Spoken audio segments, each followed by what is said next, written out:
Welcome to Hawksong Weaving. I'm a disabled weaver who works exclusively with thrifted and secondhand yarn, and today I'll be weaving one of my typical 3 skein scarves with a little help from Hades Himbo the HR cat. I hope you enjoy. Life takes odd turns, but even tattered and worn yarn still has value. Tired joints and health flares don't have to stop the journey. Welcome to Hawksong Weaving, where all our paths are a little bit warped. I start this project out like I do all of my weaving projects. I use an adaptive warping method that I figured out over time.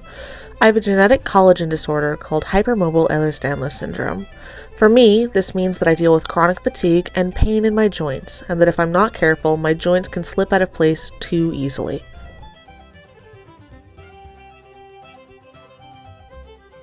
I found that most traditional warping pegboards were too heavy on my arms and my wallet, so instead I use a small accordion coat rack. I keep it pinned with the warping peg and the loom, and from experience I know what pegs to warp to get the length I want for a specific project. This is what works for me. It won't work for everyone, and that's okay. Weaving has a long history, and while it's important to honor that when you can, it's also just as important to not be in pain while you craft. You matter too!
With the warp thread sorted, I'm lifting up the loom to release the warping board from the loom, gathering the warp threads into one large bundle, and using the back of my neck to drape them over and keep them tidy and out of the way, while I collapse the warping board and get it tucked out of the way until I'm at a full pause point, where I can get it unclamped from my desk and put away.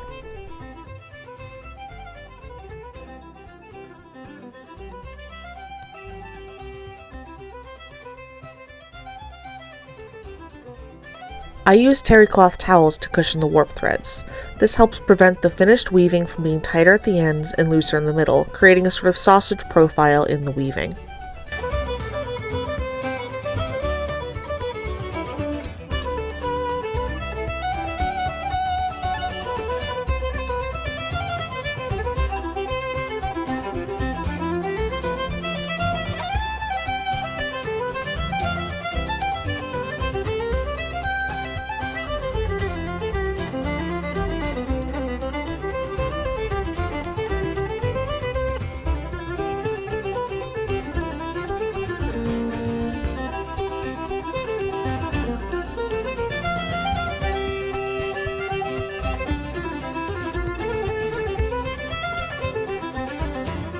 The way I warp has me cutting the warp loops at the end of winding the warp.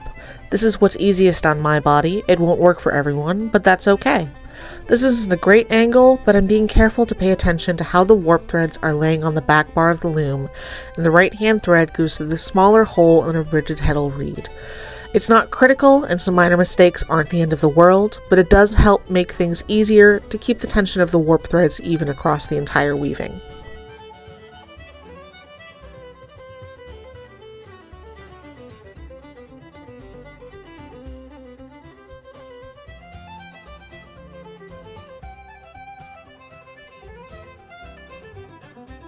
Before I get too far, I'd like to thank you for watching. If you'd like to support my work, some free ways to do that are to like, subscribe or follow, and share. This applies to other small artists as well. It's a great way to let the social media algorithms know that this is content worth watching. If you'd like to support me financially, per viewer request, there's a Buy Me a Coffee linked below, along with the link to the Hawksong Weaving Square site where you can purchase unique woven products. I also have a Patreon that's linked below. There are currently 4 actual tiers and 1 very silly tier. These tiers include early access to videos, a weekly post of Life of the HR and OSHA Cats, a Kvetchy diary, being able to vote on projects, a first dibs group for projects featured in videos, and fun snail mail. The actual tiers range from $2, $5, $10 to $15. The 5th tier is absolutely a joke, but just in case, in this economy, I won't say no. For $1,000 a month, you can tell me that I'm not actually disabled, I'm just lazy, and to try whatever yoga, juice cleanse, snake oil nonsense fixed your cousin. I'm absolutely open to other ideas for Patreon, please feel free to comment them. Attaching the warp to the bottom apron bar is pretty easy. I finger comb it, get it separated into bits about 4 to 5 warp threads wide, separate these bits into 2, and then do a half hitch tie to the apron bar.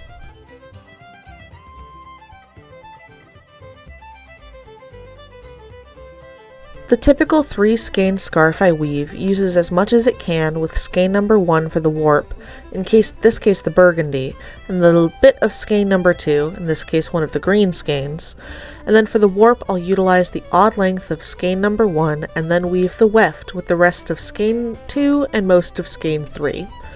This lets me use the remaining bits of awkwardly long yarn. They're not long enough for a warp, but they're too long for me to feel comfortable chopping them up into stuffing for my scrappy scented sachets. The remaining of skein number 3 will be used in another project. I have a video coming soon about using these trickle-down yarn skeins.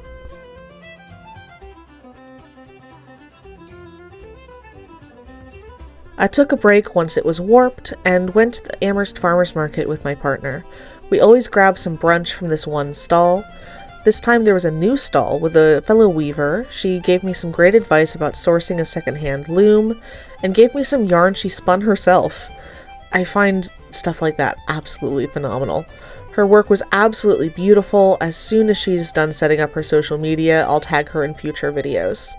We also got some dandelion wine. My partner plays Genshin Impact, a popular video game for those unaware, and has tried osmanthus wine but wants to try dandelion wine too. Both wines are favored by different characters. I personally don't like most alcohol for mast cell activation syndrome reasons, but I tried the osmanthus wine. It had notes of NyQuil for me. It was very medicinal tasting. I didn't try the dandelion wine, but apparently it was similar to white wine, but it had a grassier smell to it.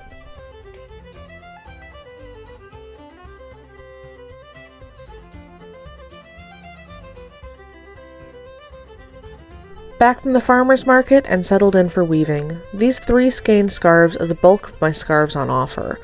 I use thrift store yarn or secondhand yarn for all my weavings because that allows me to keep both my costs down, but also working with rough and tumbled and worn yarn helps me remind myself that I deserve to be treated gently too. Just because I'm worn at the edges and my collagen doesn't work quite right doesn't mean I can't make my life beautiful. Even if it's a different path than I was expecting, I wouldn't give up what I have now for the world.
Now tying off the scarf fringes, I prefer to do a 2x2 tied into a fringe of 4, but if I'm short on warp threads, I'll do a double sliding knot of 3.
Once the initial tying off is done, I steam block my wool scarves.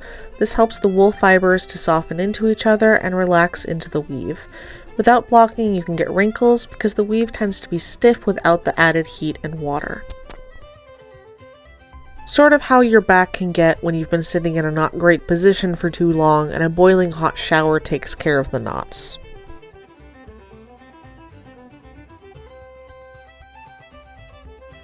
Once the steam blocking is finished, I eyeball the length of the fringe that I want and use the "don't ask me how much I spent on these good shears, and trim it." The final step is between half an hour to 45 minutes of tying the fringe knots. This takes longer when you have a Himbo HR cat attempting to assist.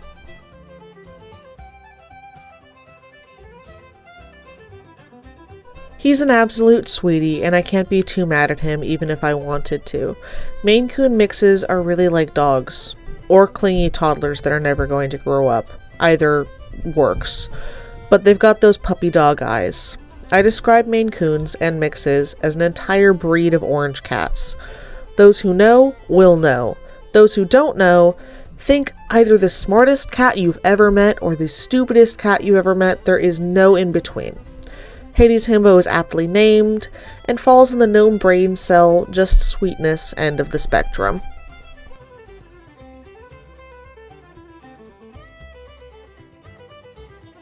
But yeah, absolutely zero brain cells. When mice move into the basement, oh the joys of an old building in New England, I let the landlords know not because I'm worried for the mice, but because I'm worried he'll give himself a concussion running into a wall.